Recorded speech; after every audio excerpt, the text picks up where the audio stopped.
Henri Pierre, bonjour. Bonjour. Est-ce que tu pourrais te présenter rapidement?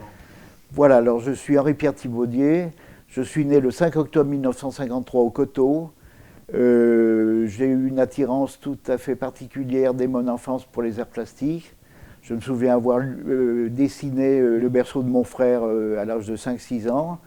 Ensuite, j'ai eu un cursus normal jusqu'en troisième. Et puis, j'ai fait une école de commerce pendant quelques mois. Et puis après, je suis allé aux Beaux-Arts où j'ai obtenu mon diplôme en 1978, le DNBA, Diplôme national des beaux-arts. Et après, j'ai enseigné des arts plastiques dans les collèges et lycées. Et puis à la retraite, vraiment, je me suis remis à... J'ai eu une sorte de flash. Des collègues m'ont offert une palette et des tubes de peinture et je me suis remis à peindre ce qui était latent et s'est révélé. Et tout de suite, je me suis mis à travailler assidûment, avec passion et engouement. Pendant ma période où je ne travaillais pas les arts plastiques, enfin où j'étais en collège et puis fort épuisé de lettres, j'avais une envie, c'était de peindre. Et je me disais, mais quoi peindre? Quoi faire? Donc il y avait cette impulsion intérieure, cette volonté. Et puis quand je me suis retrouvé devant la toile, c'est parti tout seul. Ça s'est révélé tout seul, ça a été un flash, un déclic, une vocation s'est ouverte pour moi et depuis je n'ai pas arrêté, je n'arrête pas et je pense que jusqu'à la mort ce sera dans les cours. Tu pourrais nous dire comment est-ce qu'on devient artiste? C'est-à-dire cet engouement que tu as eu, comment est-il arrivé et comment tu as pu le canaliser et le développer? Alors je pense qu'on est artiste. On est artiste, le devenir c'est peut-être plus compliqué.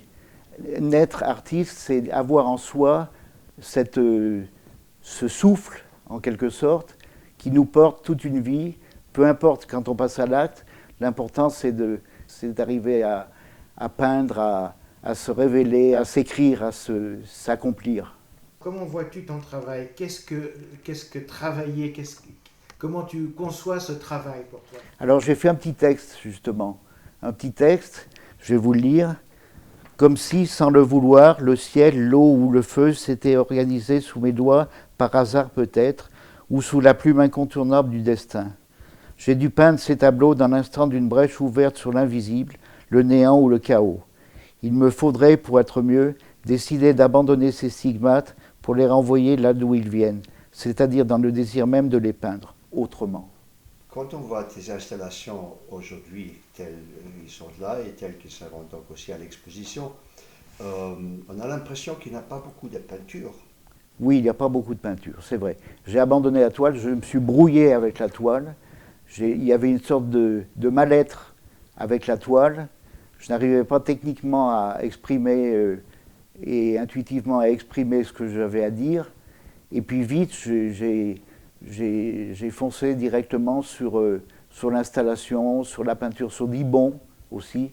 Le Dibond, ce sont des plaques d'aluminium imprimées. Et donc là, j'ai eu une trame suffisamment intéressante pour pouvoir évoluer. Quand on voit les installations, ils sont très complexes.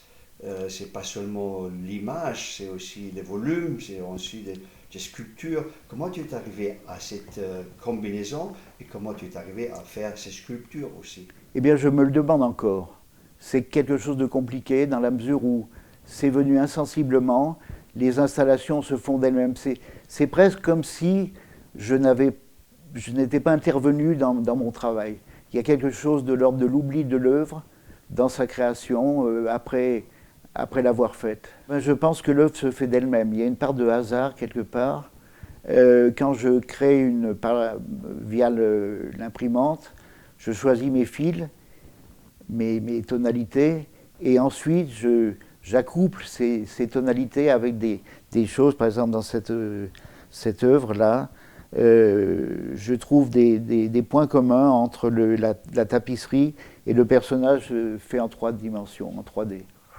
Tu as d'autres tableaux où la tête de mort ou des crânes, disons, sont collés dessus, soit en individu, ça veut dire un sur un tableau, ou plusieurs sur un même tableau.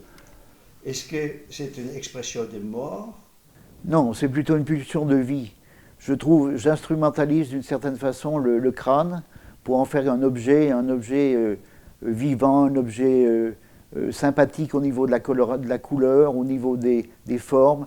Ça me plaît de faire des crânes et de les assimiler les uns avec les autres, de les mettre en groupe, de les agencer d'une façon différente chaque fois. C'est plutôt un message optimiste, comme quoi la mort n'est pas forcément quelque chose de triste. Oui, j'instrumentalise l'objet. Pour revenir à l'exposition qui est sous nos yeux ici à Mably, ça va commencer par une série de portraits, de grandes photos. Est-ce que tu peux nous en parler? C'est des photos qui ont été faites quand j'étais étudiant à Saint-Étienne, en 1978. J'aimais bien tourner dans les cimetières, je trouvais une certaine poésie, et puis une poésie aussi à prendre ces photos, à choisir les tombes. Le cimetière de Saint-Étienne est un lieu très, très intéressant pour ça. Et ce qui était formidable, c'était voyager dans ce cimetière et faire des photos, et surtout, c'était en argentique, et c'était de les tirer avec un 17 mm, un objectif de 17, pour avoir une sorte de bombage des sujets. Tes installations, mais aussi ton travail, très souvent tu travailles en série. Oui. Comment ça s'est fait? Comment tu attaques ou commences une série et comment tu la continues et quand est-ce que tu la termines? Il y a quelque chose de l'urgence là-dessous. Il y a ce besoin, cette volonté. Je ne me contenterai pas, en fin de compte, d'un simple tableau. Il faut qu'il y ait des répondants à ces tableaux, que ces tableaux soient en série pour plus d'intensité, pour plus de force, en fin de compte. De force plastique, de force graphique, que ça ait, pour le spectateur, plus d'impact.